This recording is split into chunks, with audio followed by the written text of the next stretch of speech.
Ayan mga kamaster, biglang huminto daw. So nung nakita natin is pumutok yung kapasitor hanggang nawala yung power.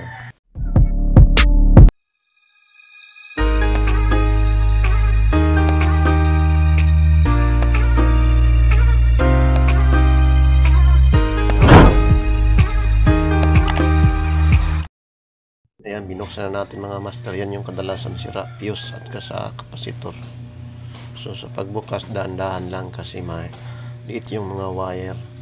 So ayan mga kamaster, nilagay ko na din, tinisting natin. Then mamaya lagyan natin ng ilisi kasi baka nabaliktad yung kapasitor na paglagay yung wire kasi minsan walang hangin nasa likod.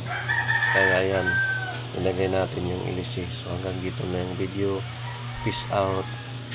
Bye bye.